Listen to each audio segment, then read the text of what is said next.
I love my HBCU. And boy, I love it, love it. I love it, love it. I love my HBCU. And man, I hope my team they won one. I hope my team they won one. Yeah, man. I hope my team they won one. I hope my team they won one. I tune into the HBCU Sports Lab to see if my team won or lost. If they lost, I'm quiet as a mouse. But if they won, keep tab. I'ma do the dab, yeah. Dr. Cavil, he know what he be talking about. Mike and Charles, they know what they be talking about. They compress the analytic data with the hip hop. If you know them like I know them, they gon' tell you if your team, if they won or lost, and who the ball. So listen to Professor, yes sir, and pay attention, cause he gon' teach a lesson. This is Dr. Cavil with Inside the HBCU Sports Lab with Mike Washington and Charles Bishop. Mike Washington is back on assignment. Some things came up right before the show as he was fired and ready to go. He had to go do, as they say, duty calls. But we do have A.D. Drew in here, as we like to call him, the HBCU Mid-Major Whisper, expert for sure, when we break it down. So we'll get into exactly that as we release the mid-major poll rankings today. We'll do that in segment 3. But before we get all of that, let me say welcome to episode 709 of Inside the HBCU Sports Lab radio show and podcast, the show that's covering the sporting HBCU dash for all things HBCU sports, for institutions large and small, from the NAIA to the NCAA.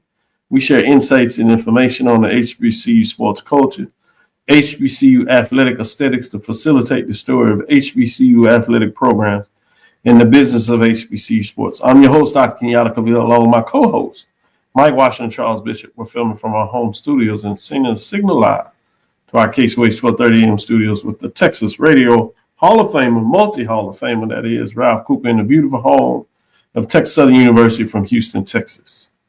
With that being said, let's bring in Charles Bishop and none other than A.D. Drew. Man, we had some big-time matchups this weekend. Discussed much of that in terms of major division, and obviously some of those crossover major division, mid-major division. But arguably the best game out there was at the mid-major level. We kind of talked about that leading into the weekend to make sure that if you could, you find a way to catch it. It was on ESPN, so great dialogue. And then the SIAC kind of kicked things off when they started on Thursday with a matchup that was a classic one between Clark Atlanta as they were hosting Fort Valley State. They went down to a 4-down stop. Credit to the defense, Panther defense of Clark Atlanta University, as they get it done, get that first win in the SIAC, starting things off. They've been really good in terms of that matchup. But the one that had everybody intrigued, or a lot of folks at least intrigued, was this number 13 Virginia Union.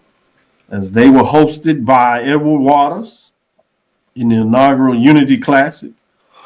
And they got it done. Last second field goal. Multiple things. So many things on the line. Edward Waters starts off the season 3-0. Check this out. First time since 1964. Obviously, there's a break when they played football, but still thinking about having that type of start. So it was a matchup between top 5 HBCU Mid-Major Division. Featured a game of the week. Number 5, Edward Waters hosted number 1 ranked Virginia Union Panthers in the Unity Classic. That was not enough on the line. You had game 7, or at least a matchup, number 7 between the NCAA and the SIAC, with 3 games apiece for each conference. This game would decide who would hold the mythical CIAA SIAC Challenge Trophy. Yeah, I put that out there. So, Drew, if it ever comes to existence, you point over here at me and said, I got a friend. But yeah, Doc, I guess who's probably going to be the media coordinator for it. No doubt about that one. He certainly has enough experience in that. So as they reported coming out of Edward Waters, Jacksonville, Florida, on the night filled with history, heart, and HBCU pride, the Edward Waters University Tigers pulled off one of the biggest wins in program history, defeating number 13.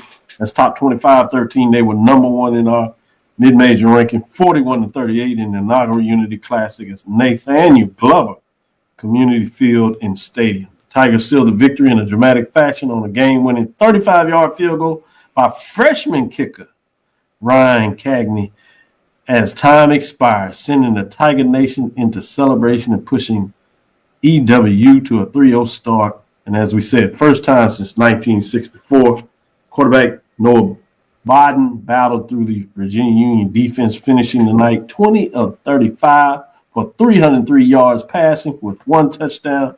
Most importantly, no interceptions. The ground game was done by running back Jontarius Thomas, continued strong season, rushing for 102 yards on just 16 carries, with 1 touchdown, punishing the Panthers with physical runs all evening long, according to this article. That being said, I kind of want to get y'all thoughts on that matchup. As we look at it, we can go a little deeper into that in the second segment of other matchups as would. So we'll kind of tease that out, but I wanted to put that on the table to get you thinking as we come in the second segment to break it down even more. So let's go back. What else is on your mind, Charles, at this time? What is on your mind in the HBCU week? And as Brian is not on the same page with everybody else, mid-major division, week 3 in terms of the major division, he seems to think that's a little hard to go back and forth. I get it. But AD Drew has made sure we understood it, so we follow the directors of the expert there and those that set the course. But with that being said, as we welcome all these lab listeners in, we appreciate you joining us. Charles, what's on your mind today in the HBCU sports world? Yeah, and I know we're going to get into Edward Waters and Virginia Union, but I mean, I think the other game that really turned heads this past weekend was Kentucky State and Grambling.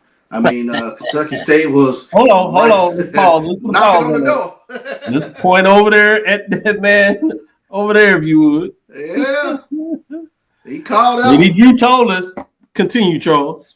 Yeah, I mean, I think we talked a little bit about it on Sunday, but had Kentucky State's quarterback not pulled up a little bit short, and they end up going for the field goal, and give credit to Grambling, big last-minute drive to send it into overtime. But, I mean, just the fact that game was as close as it was, I don't think any of us saw it in that fashion except for AD. And now guess who pays a trip to AD Drew this weekend?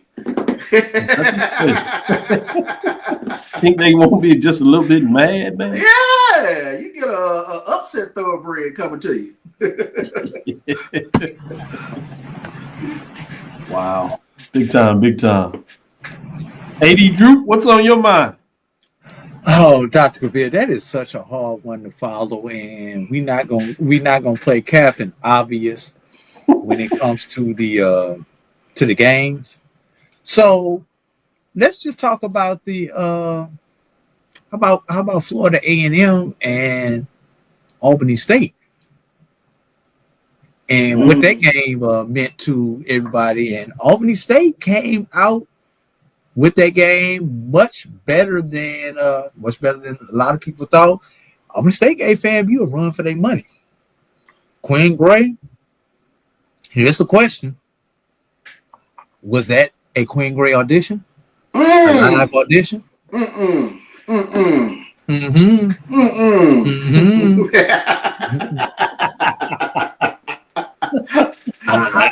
I mean, as It looked good for the first half. As we said, Charles and I were in Jackson early game. So as we wound down and did our post game and finally got out of there and got back to the hotel, we got to catch up with TC Taylor, Coach TC Taylor, Jackson State, and his brother, having good vibes, obviously. Talked with him and chucked it up a little bit. But as we do as media folks, we can't stand not following our games to make sure we can give you the most up-to-date information you can get. So Charles did the work where he's watching one of the games. Which one were you watching, Charles? Grambling, Kentucky State. I think everybody paying attention to that one. I was watching the FAMU Albany State game. So we were going back and forth, and it's wild when you go back and say, oh, yeah. So he's keeping me up to date as if I'm watching, and I'm keeping him up to date as watching. So you're absolutely right. Those were the two games that were featured that night in terms of that had HBC World intrigued for a half in terms of both of them. For the second half, in overtime for that matter, was the Kentucky State Grambling game. So great information, 80 Drew, when you talked about it. One last thing, Dr. Cavil. Mm-hmm. And thanks to Stephen Gaither for making sure everybody knows where I get my bread and butter, Dr. Cavil. That was hilarious. Do you get jam with your toast? I don't know if it's jam. It's got to be jam because jelly don't shake like this, man. No doubt. Good stuff. Good stuff. Let me go back to you, Charles. What else is on your mind? I think we got some great matchups this upcoming week. I think, speaking of the Fighting Gaithers, I think that's a pretty good one coming up this weekend. Virginia State going to Winston-Salem State. But you got a lot of SWAC teams, quite a few to have a bye week. And, that'll build things up in a couple of weeks. But, it's still some meat on the bone this week. So I'm excited to talk about a few of those games, especially on the mid-major level. Yeah, I agree with you. They should be interesting. Starting getting that chance where you get some real conference matchups, as both for the CIAA and SIAC. We'll get that into the last half of the show, some of those features matchups. We'll base it on who's ranked. Will be some of those, and it'll be intriguing to see who's ranked. And as we kind of tease this out a little bit, it's going to be interesting. Does Virginia Union stay number one? Charles, what's your other thoughts? Do you keep Virginia Union number one, or did you go in a different direction with your vote? Oh, no. This week I'm going in a different direction. I think it's warranted. Drew, did you keep Virginia Union number one, or did you go in a different direction? I didn't have Virginia number one to start with. How about that? Not in my personal poll. Right. I forgot in your poll that you put out that you did not have them number one for a little while now. Keep something in mind on that Winston-Salem game, and Steve brought this out. He mentioned this the other day, that because of the quirk in the CIAA schedule, that only the last 7 games count. So for Virginia State, the game does not count. Yeah, that boggled my mind when he decided to make us aware of that again. I just knew that that was a 1-year thing, but I guess 2-year scheduling component in there that makes that happen at the minimum. I guess they could schedule it more, but yeah, that's going to be fascinating to keep up with that. And Virginia State, Virginia Union have the benefit of those kind of schedules. Yeah, WSSU Ram, that JSU Virginia Union matchup is going to be a key one. I like to see where they rank going into that game as we get into that. Yeah. With that being said, let me do this last one before we take this first break. SIC commissioner named NCAA Men's Volleyball Committee Chair. The NCAA announced September 8th that the SIAC commissioner, Dr. Anthony Holloman, has been appointed chair of the National Collegiate Men's Volleyball Committee, becoming the first historically black college university HBCU representative to hold the position in the governing body's history. It is a tremendous honor to be selected by my colleagues to chair the committee on behalf of the Southern Intercollegiate Athletic Conference and its members. Holloman said, "I'm excited to continue the important work of the Men's NC Volleyball Committee to deliver incredible championship experiences," end quote. Holloman, a member of the committee since 2023, succeeds outgoing chair Anthony Archibald of Princeton University. His 1-year term begins September 1st with the option to extend for a second year after the 25-26 season. His appointment became official at the committee's annual summer meeting held June 11th and 12th in Indianapolis, with the vote finalized June 12th. NCAA Coordinator of Champions Alliance's Ethan Walker expressed his excitement regarding Holloman's appointment. The 5-member committee oversees the NCAA Men's Volleyball Championship and is responsible for site selection, bracketing, assignment of officials, enforcing rules and policies, coordinating ancillary events such as the Volleyball Social and Manager Award selection. Big time shout out to the incoming chair, Dr. Anthony Holloman of the Southern Intercollegiate Athletic Conference, SIAC. as we like to call it. With that being said, let's take our first break, come back on the other side, and let's get into that Unity Classic. I want to see how these guys break this down. What did they see take place? We'll be right back after this first break. This is the Dean of the College of HBCU Sports, Kenyatta Cavil of Dr. Cavill's Inside the HBCU Sports Lab with Mike Washington and Charles Bishop. Come mix it up in the lab where the course lecture is in session every Tuesday from 6 o'clock p.m. Central Standard Time on Facebook Live, YouTube Spreaker, or the BCSN app, as we discuss all things about the HBCU sports culture, including exploring the week that was in the sporting HBCU diaspora, as well as the upcoming week of HBCU sports. With me, the Dean, the College of HBCU Sports, on Dr. Cavill's Inside the HBCU Sports Lab with Mike Washington and Charles Bishop. Course lecture dismissed.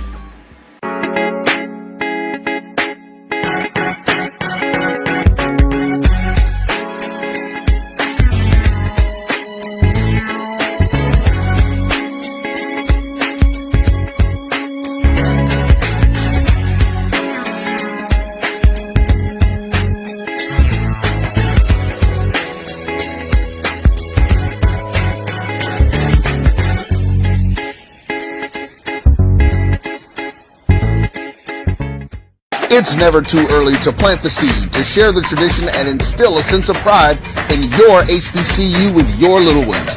HBCU Pride and Joy Children's Boutique helps you share your school spirit with a wide selection of adorable kids apparel and accessories officially licensed from your favorite HBCU. Visit hbcupridejoy.com and follow us on all social media at HBCU Pride Joy on Facebook and Twitter. For over 30 years, HBCU Image has been more than just an apparel store. We've been a movement, a statement, a legacy. We celebrate the pride, the purpose, and the culture that make historically black colleges and universities legendary. Whether you're a student or a lifelong supporter, our gear lets you wear your HBCU story with confidence and style. Because when you wear HBCU Image, you're not just wearing clothes. You're wearing culture. You're wearing pride. You're wearing purpose. HBCU. College football fans, the Cricket Celebration Bowl is celebrating 10 years of crowning an HBCU national champion. A champion will rise at Mercedes-Benz Stadium on December 13th as the MEAC and SWAC champions clash in Atlanta. Join us for championship football, interactive fan experiences, and iconic marching bands. It's an HBCU family reunion that you don't want to miss. See who will be crowned the next HBCU national champion. For event and ticket information, visit thecelebrationbowl.com. Compress the analytic data with your hip hop. If you know them like I know them, they gon' tell you if your team, if they wanna lose, and who the ball. So listen to Professor, yes sir, and pay attention, cause he gon' teach a lesson. This is Dr. Bills inside the HBCU Sports Lab with Charles Bishop and AD Drew. Before I get you all to break down and give your thoughts on this, I wanted to kind of look at the statistics and give some analysis there for everybody that hadn't seen it yet. And then we can get into some players. And then the final question is probably going to lean a little bit into that next matchup. It's so hard oftentimes when you're doing football, people get excited. You know, as soon as the game's over, you cheer a little bit, and then you look forward, particularly if there's a tantalizing game to look forward to. But we're going to do some justice to this matchup. First off, Rebel Waters, in terms of total yardage, really separated themselves from Virginia Union in a lot of ways. 489 total yards. Virginia had 341. Rebel Waters did most of their damage in the air, putting up 323 of those 489 total yards, while Virginia Union only put up 137. But they did outrush Edward Waters. They put up 204 yards rushing. Edward Waters did really solid, though. They had 166 penalties. Edward Waters had more penalties, 21 for 204 yards. Think about that. But the Panthers weren't too far behind them. They had 15 for 158. So not necessarily a clean game in terms of the referees. They pulled out the yellow handkerchief quite a bit that game. They left their First mark. down was even, 26-27.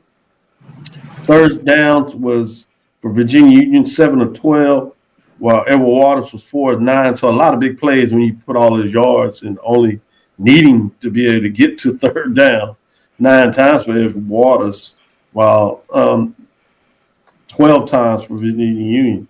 Then there were a couple of fourth down big time plays in there.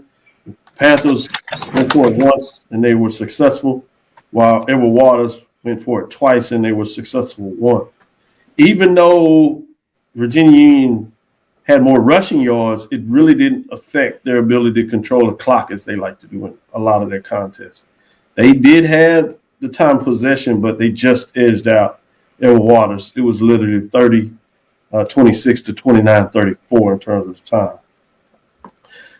In terms of scoring, just how the flow of the game, Virginia Union's opened it up as Curtis Allen had a 2-yard run.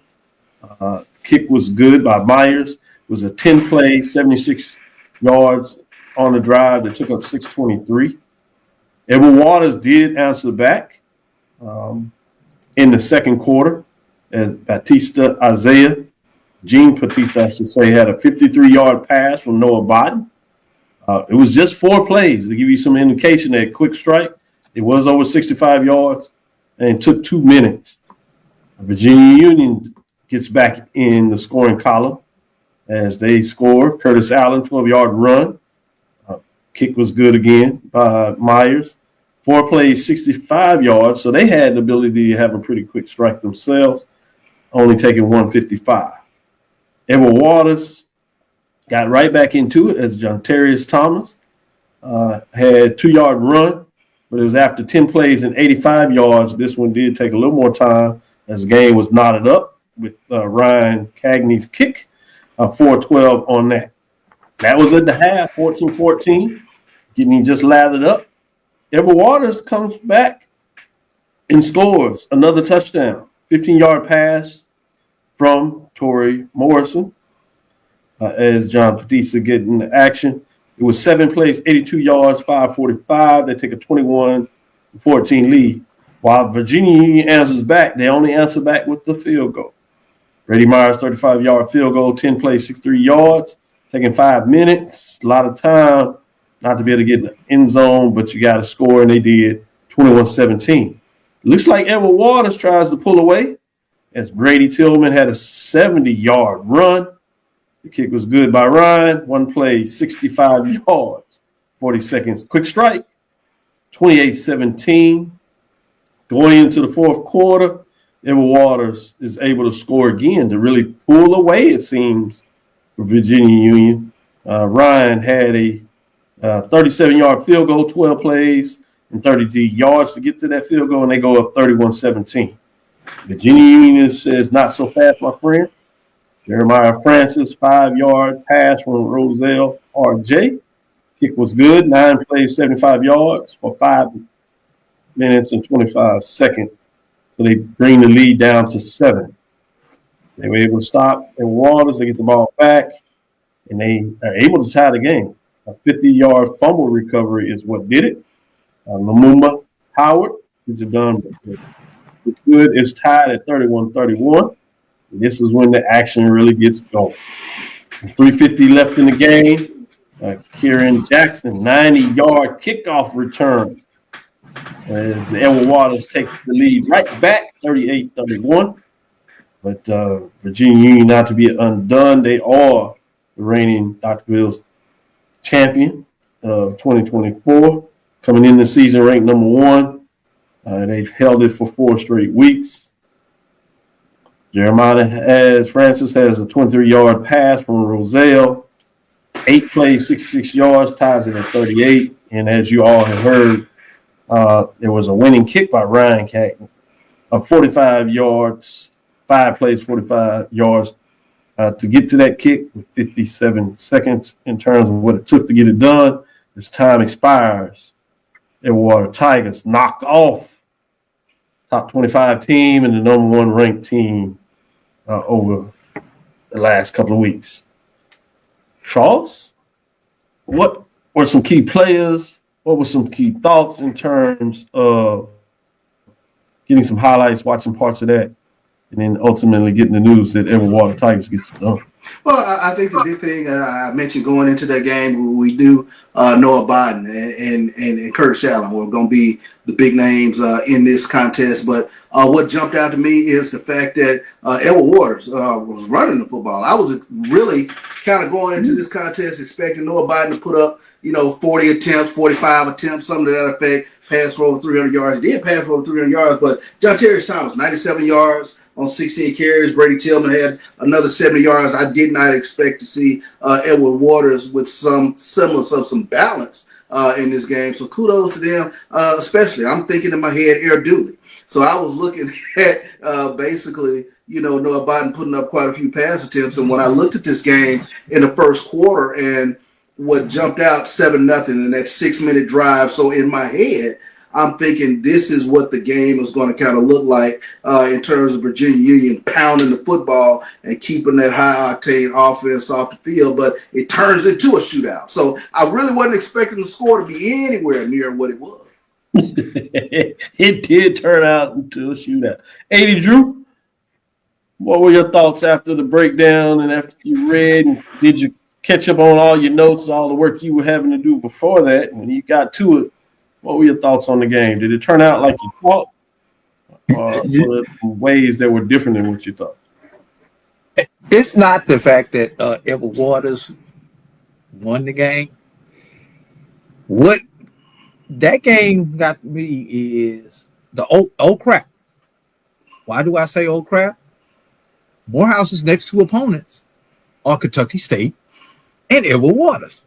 No, that's warranted. Oh crap! So that's really, if you want me to be honest, like, okay, this is not look. You came in when you looked at certain team schedules back in July. You was like, these teams have easier schedules, and now, well, when you go through the SIAC, can't say those teams that you thought in July had easy schedules have easy schedules now. And the crazy thing is, if you look at the SIAC over the last 5 years, there has been a team that was at the bottom of the conference every year that rises to the top. I mean, a couple years ago, we had Benedict rise to the top. Then we had Miles rise to the top, along with Allen. Then David Wright takes his talents from Allen to Clark Atlanta. They rise to the top of the conference. Now, this year, looks as if Edward Waters is that surprise team. Yeah, every year it seems to be one in terms of what that looks like. Who are some of the standouts that really excited you about what they were able to get done in this matchup, Charles? Isaiah Jean-Baptiste, wide receiver, Edward Waters, 6 catches, 113 yards. So, and then you had Mekhi Lovett, had another 3 catches for 89 yards. So we know Edward Waters can throw the ball, but like I mentioned, going back to the running game, John Terry Thomas had close to 100 yards rushing. I just was not expecting that. I really was expecting more of an air show with regards to Edward Waters. And, Biden still puts up 300 yards, but the fact that they have some balance, that's scary going forward. Good stuff, good stuff. Drew, who stood out to you most out of this game? I'm gonna flip out. I'm gonna flip it on the defensive side of the ball, Dr. Cavil. The fact that they had 4 tackles for loss, including 2 sacks, that's something that you have to look at, including Dr. Cavil, 2 forced fumbles. So that's something that you have to go. This is a team that is going to wreak havoc in the opposing team's backfield and is going to create turnovers. We were just talking about this today with basketball. You name a sport where you lose the turnover battle and you win the game. It doesn't happen too often. It can happen. With 21 penalties. With 21 penalties. But when you make mistakes, i.e. the penalties that you're talking about, Charles, and you turn the ball over, 9 times out of 10, that's a recipe for an L. Mm-hmm. So this team is one of those teams that puts you in position to make those mistakes. That's what stands out to me, Dr. Cavil. Good stuff. Good stuff. Great breakdown in terms of the matchup. Let's take our next break and get back into it as we unveil the top 7 and see does Virginia stay number 1 or who jumps to the number 1 spot if they fall. And if they do fall, how far do they fall? We'll be right back after this second break.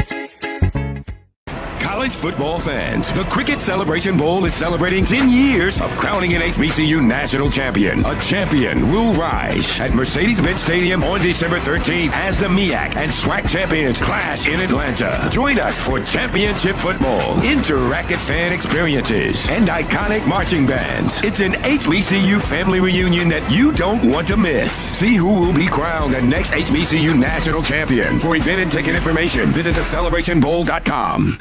For over 30 years, HBCU Image has been more than just an apparel store. We've been a movement, a statement, a legacy. We celebrate the pride, the purpose, and the culture that make historically black colleges and universities legendary. Whether you're a student or a lifelong supporter, our gear lets you wear your HBCU story with confidence and style. Because when you wear HBCU Image, you're not just wearing clothes. You're wearing culture. You're wearing pride.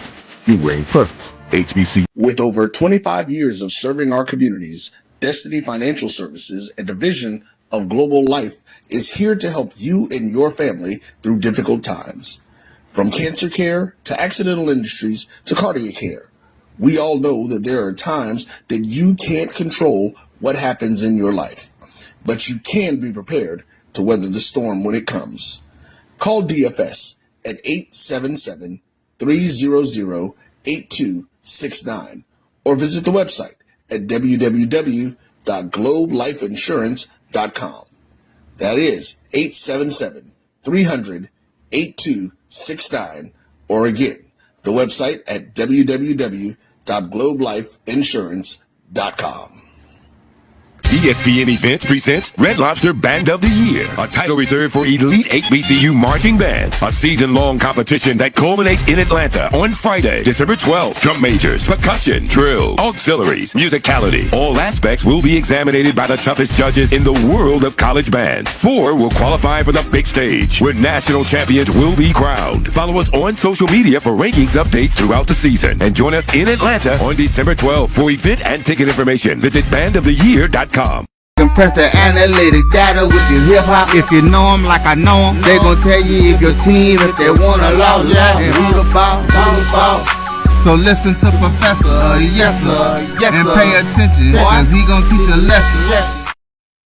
This is Dr. Cavil inside the HBCU Sports Lab with Charles Bishop and A.D. Drew. As we told you, we'll unveil the top 7 in Mid-Major Division. Let's bring up the poll and get right into it as we break it down. This is last week's top 7. Let's get into a couple of scores before we get into this poll to tell you how last week's top 7 did. I just talked about the fact that number 5 defeated number 1, Edgewater Tigers over the Virginia Panthers, 41-38. We had a next matchup features number 2, Johnson C. Smith over Elizabeth City State. Johnson C. Smith improves to 3-0, much like the Edgewater Tigers, as Elizabeth City falls to 0-3, 21-17. What is the final there? Number 3, in terms of our top teams, was Albany State. They went up and faced the FBS program, FAMU, and went on the road. Played well for a half, but ultimately lost the game 33-25. FAMU improves to 1-2, while the Albany State Rams improved to 1-1 on the season. Number 4 in terms of our matchup here is another mid-major, Tuskegee Golden Tigers. We got to see this matchup live as you had to face the number 1 ranked FBS FCS program, major division program that improved to 2-1, 1-0 overall in terms of not getting in the conference play yet. Number 4, Tuskegee lost the game 30-0 as they were shut out. As Drew moves fast, he's tired of looking and hearing about that matchup. Skip past 5, 6 did not play. Number 7 is in matchup as Clark Atlanta Panthers had their Thursday night game on ESPN2 as they defeat Fort Valley State 26-21. The Panthers improved to 2-1, 1-0 in the SIAC, while Fort Valley State falls to 0-2 and 0-1 in the race there. So let's get into the top 7 and see what it looks like this week. As we see rankings for number 2, that's top 7. Dropping out, Virginia State Trojans, as they did not play. They fell out of the poll based on what some other things happened. We'll see what y'all think about that. They are still 1-1 on the season. They have an intriguing matchup coming up this week, but we get a chance to talk a little more about that in the last segment. Let's go to those that are receiving votes. Yeah, the Benedict Tigers that are 2-0, 1-0 in the SIAC, 134 points. Bowie State Bulldogs, 1-1 on the season with 128 points. You do have Virginia State Trojans receiving votes, essentially number 10, if you would. Third one outside of the votes there at 126 as they are 1-1. Let's look at who is number 7 in week number 2 for the mid-major division. It's none other than the Winston-Salem State Rams. They are 1-1 on the season, 142 points. 2-1 it should be in terms of what they're doing there. They jump back in the top 7. Number 6, as we move along here, we have Clark Atlanta Panthers. After that win, they move up a spot. 2-1, 1-0 in conference play. As Winston-Salem State, as you see, was not ranked last week. Let's get into number 5. Number 5 this week is none other than Tuskegee Golden Tigers. They had their first loss of the year, 2-1, still 1-0 in the conference race. They do fall a spot after a tough loss, just one spot, 158 points as they continue to move things along. Bringing it to number 4, Albany State Golden Rams, another team that played up as teams seem to be going through the SWAC gauntlet. You have none other than Albany State Golden Rams, 2-1 on the season as they take their first loss. They are 1-0 in conference race. They do have one first place, even though they had their loss. Fall a spot, 167, as they did lose one of their first place votes, but they kept one. Getting into the top 3. Number 3. This is where it changes a little bit. For Virginia Union Panthers, they do fall. They fall all the way to number 3. They do hold on to 2 first place votes. They're 1-1 on the season, 199 points, as they fall from that number 1 spot. So we will have a new number 1 team. This is probably where it gets interesting. First, who is number 2? Number 2 in the rankings. Whoa! Johnson Smith Golden Bulls. They remain at number 2, undefeated. 2 first place votes, 201.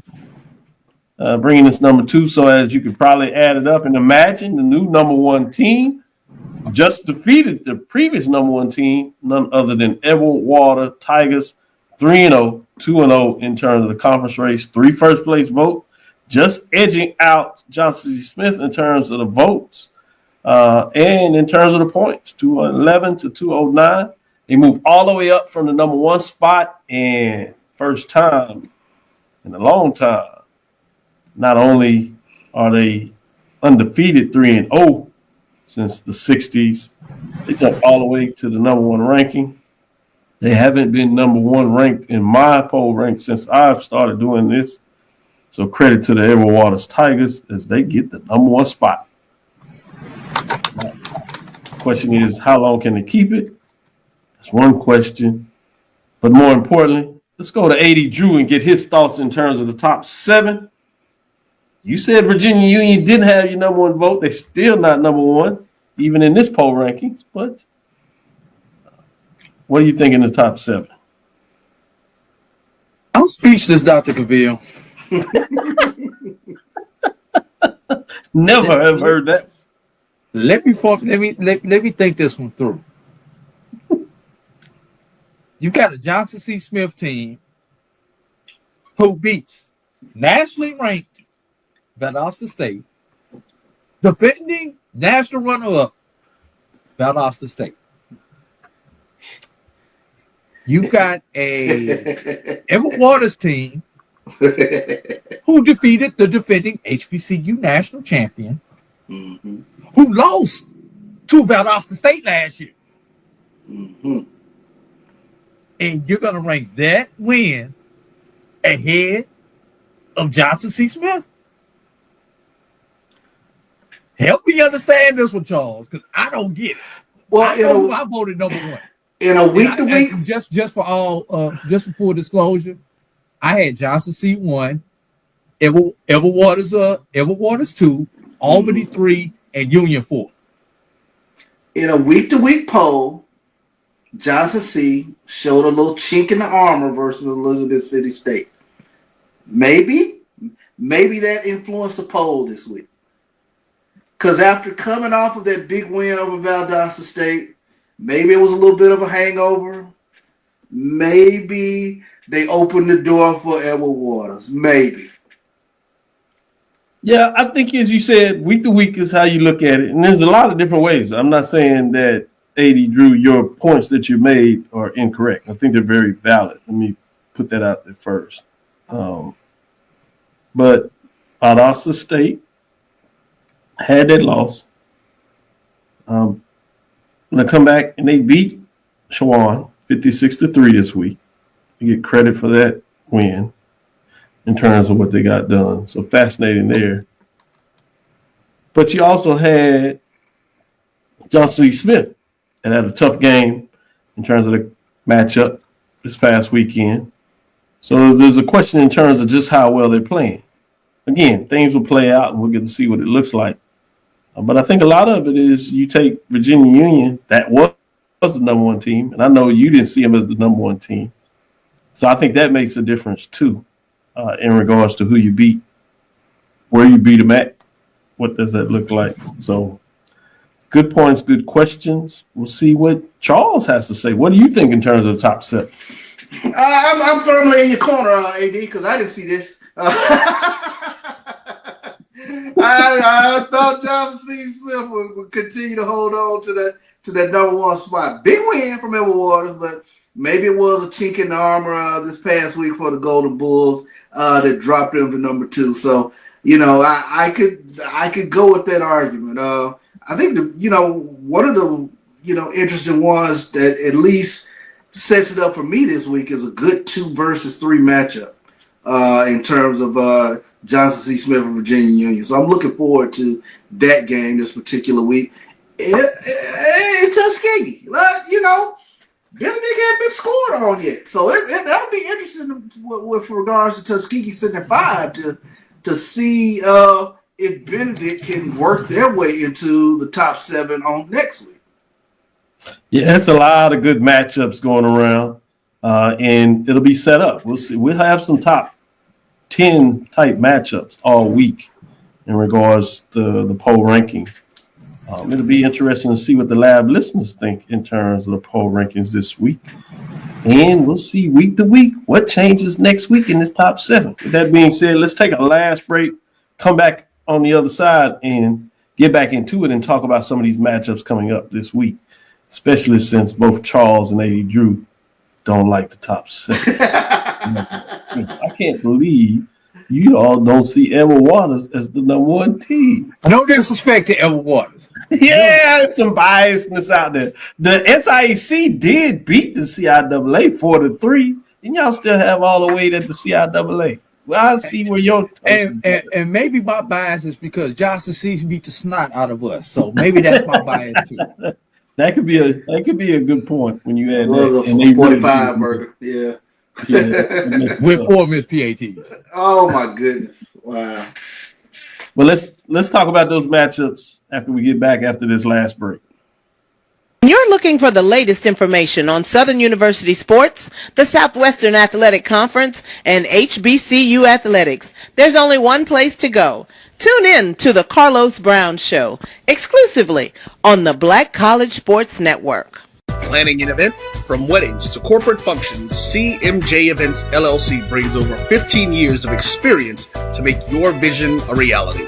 Based in Metro Atlanta and serving statewide, even internationally, we provide versatile event planning and authentic catering cuisines tailored to your needs. Whether it's pre-game meals for student athletes, fundraisers, weddings, corporate functions, CMJ Events LLC is your one-stop solution for exceptional service and unforgettable food. Our diverse culinary heritage means we cater to all cultural taste, dietary needs, and food restrictions, making every meal uniquely yours. Let's make your next event unforgettable. Visit us on all social media at CMJ Events LLC or email us at cmjeventsllc@gmail.com. Also give us a call at 404-664-3882 so that we can start planning now. College football fans, a champion will rise in Atlanta on December 13th. MEAC champion, SWAC champion, the 10th Cricket Celebration Bowl, crowning an HBCU national champion. For event and ticket information, visit thecelebrationbowl.com.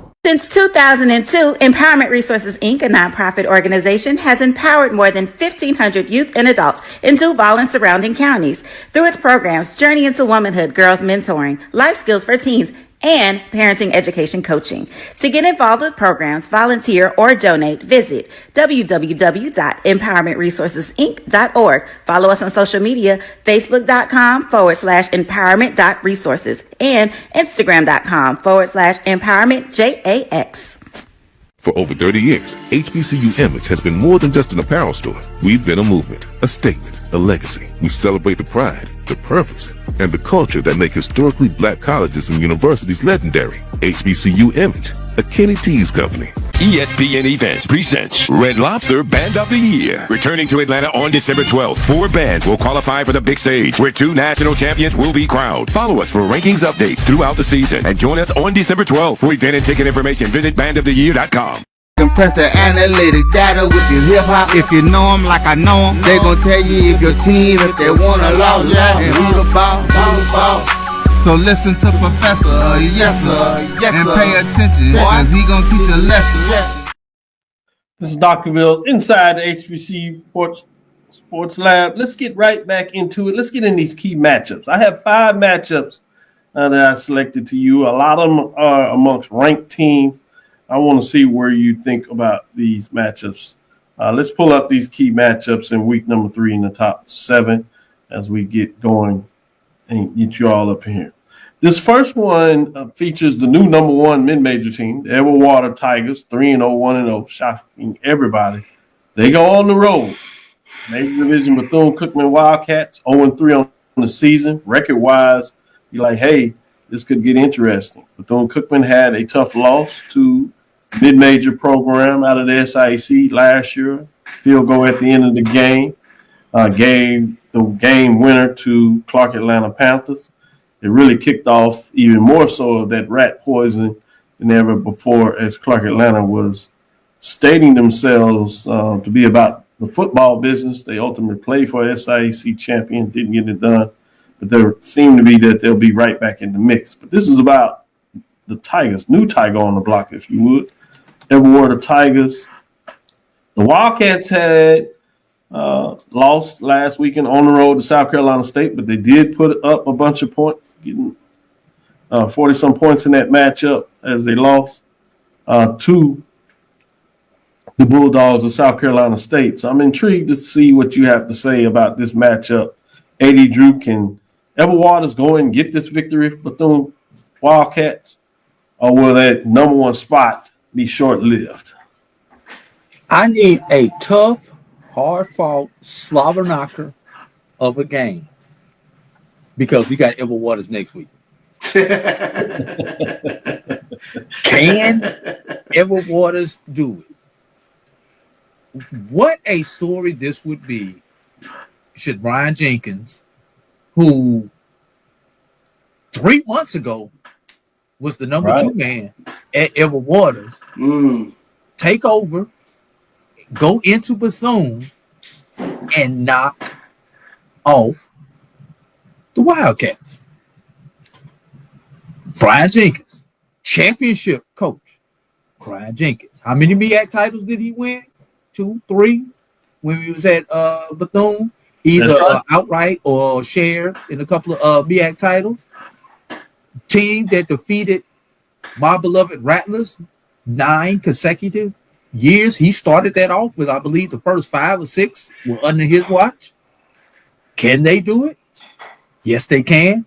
But Dr. Cavil, I am still, even though I know where my bread is buttered, Steve, I am still the fact that D1 FCS will ultimately wear down Division II.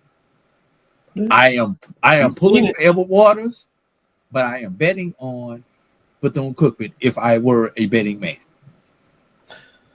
If they get it done, 80 Drew, you can have some marketing that you can get done in Morehouse. You have the number 1 team coming. Brian Jenkins might be coming back to Bethune if he gets it done. Man. Is this another audition game?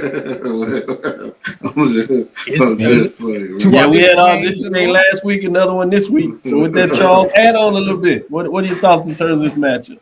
Well, first and foremost, you lost to Clark last season, so you can't allow. Oh man, Charles just got cut off. We'll see if we can get him back in. See what happens there as he was in there. I think he was saying what we all said is that because of the loss to Clark Atlanta last week, you cannot lose to Bethune-Cookman this weekend. And because of that loss to Clark last year, Bethune-Cookman is not going to come in and take this game lightly, as they may have with Clark Atlanta Panthers on last year. Their Dr. Cavil. So it's going to be interesting. And then let's talk about this though, Dr. Cavil. These two schools less than an hour away from each other. So I'm not going to just filling in the blanks for you, Charles, till you got back. So I don't want to step on your time, but I did kind of finish up your point was like Bethune is not going to take Edward Waters lightly like they may have took Clark Atlanta lightly last year. But I'll turn it back over to you. No, that's exactly where I was going. I think Derek Tennants will definitely be up for Edward Waters, especially knowing that you got a capable quarterback back there with Noah Biden. But I think the big thing with Bethune-Cookman is switching quarterback, Cameron Ransom, and the fact that they were able to just go bonkers in the fourth quarter against South Carolina State last week. I think that bodes well. That plus antennas up, yeah, I think Bethune-Cookman will get this victory. Question, Charles. The dream runs away from Edward Waters. Go ahead. Yeah, and even if you cut down 21 turnovers, 21 penalties by half, you still got, double digit turnovers. Yeah. Was that fourth quarter run due to Bethune change the quarterback, or the South Carolina State change the defense and get some of the 2s and 3s some playing time? Yeah, absolutely. I think that plays into it, but you never know just the confidence part of being able to get out there and put some points up and get some, and get the lather up and going. So I think that bodes well for Bethune-Cookman going forward. Let's move on to this next matchup. It's fascinating to me in terms of its conference matchup, but not only that, it features 2 of the top 3 teams. A number 2 team that a lot of folks, frankly, these 2 gentlemen think that Johnson C. Smith Golden Bulls should be number 1. We have them coming in here at number 2 in terms of the poll rankings, but they faced number 3, last week's number 1. So you have 2 quality number 1 type teams in this matchup, with Virginia Union winning the championship last year. Johnson C. Smith failed with their last 2 games, just missed out on a championship game appearance. But they get the chance right now. As was said, intriguing with the new CIAA format, who games this counts for and who doesn't. With that being said, we go to you, AD Drew. What are your thoughts on this top-ranked matchup as a conference game? 2 versus 3. As a half conference game, Dr. Cavil. Right. As I believe that this game does not count for Virginia Union. That's right. This year. And if I remember right, last year, this game did not count for Union. So, although Union is coming in with the chip on their shoulder, Johnson C. Smith is not intimidated. Number one, they got the win last year. Number two, the Johnson C. Smith team it has shown to be good. Union's going to come back in with the chip on their shoulder. Union at home this year. I think we're going to have a new number one no matter what, because I see both Edward Waters and Johnson C. Potentially dropping this one. Good stuff. Good stuff. Charles, your thoughts? It has a concern, Virginia Union, that Edward Waters was able to run the football the way they were. And I think Johnson C. Smith is going to come in ready to pound the rock against Virginia. Even though they're on the road, I got to go with the Golden Bulls in this one. I think, they had a little bit of hangover against Elizabeth City State, but they come back ready to rock this upcoming week. Good stuff. Good stuff. It'd be fascinating, as Drew put out there. Could this victory vault one of these teams back into the number one spot, particularly with the loss? Virginia Union is probably a little harder because they would have lost themselves to a proverbial. But if it's a loss by the Virginia Panthers, Johnson C. Smith gets it done. Makes it easy for the argument these gentlemen made. Let's go to our third matchup here. This one is also in the actual SIAC. Moving from the CIAA, we'll switch to the SIAC. It is a top 10 matchup essentially. It's number 5. It should be one before that. Okay, I hit it one too many times. Yeah, let's go. No. Not in there? There it is. They out of order. Okay. Out. Tuskegee Golden Tigers, in terms of the Benedict Tigers. Number 5, Tuskegee Golden Tigers going to come in at 2-1, 1-0. Number 8 is Benedict Tigers that come in undefeated, surprising a lot of folks. Not only that, as Charles alluded earlier, they shut out the last two opponents. They've only put up 14 points, exactly what they scored in both games, which is fascinating to me. But they're 1-0 in terms of the conference race. Charles, what are your thoughts in terms of this top 10 matchup? I don't think there was anything about Tuskegee's offense that kind of scared me. I know they have a tremendous receiver in Hall, but that's impressive too. Back-to-back shutouts, albeit Fayetteville State and Central State, but Benedict's defense is for real. Can they get enough offense playing at home? I think they can. I got to go to Benedict Tigers at home. Good stuff. Good stuff. Let's jump back to the CIAA with that top 10 matchup, which is number 10 Virginia State Trojans, 1-1 on the season. They're on the road to number 7 Winston-Salem State Rams and improved to 2-1 after winning next week. Again, this is one of those games that's a half conference games using AD's terminology, where the game counts for Winston-Salem State, but does not count for Virginia State Trojans. So fascinating when you think about that. Go back to you, AD Drew. What are your thoughts in terms of this CIAA matchup? Trojans versus the Rams. This is a prove it to me game for the Winston-Salem Rams. Winston-Salem is a team that has the potential to be good, has the potential to win the conference.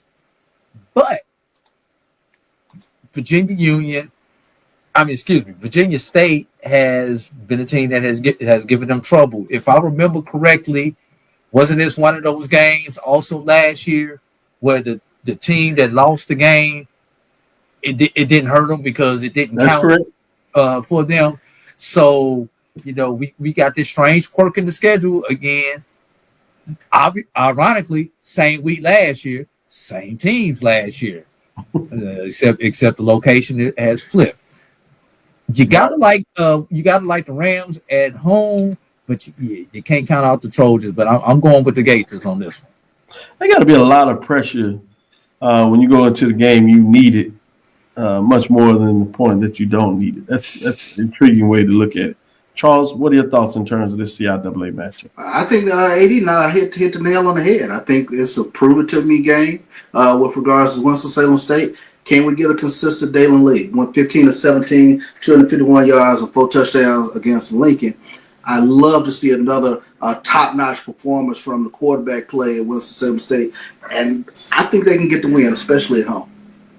Good stuff, good stuff. Let's go to our last matchup, which puts us back in the SIAC, featuring a game clock Atlanta Panthers at a number 6 coming into this matchup, but they have to take that number 6 ranking on the road. They come in 2-1, 1-0 in the SIAC.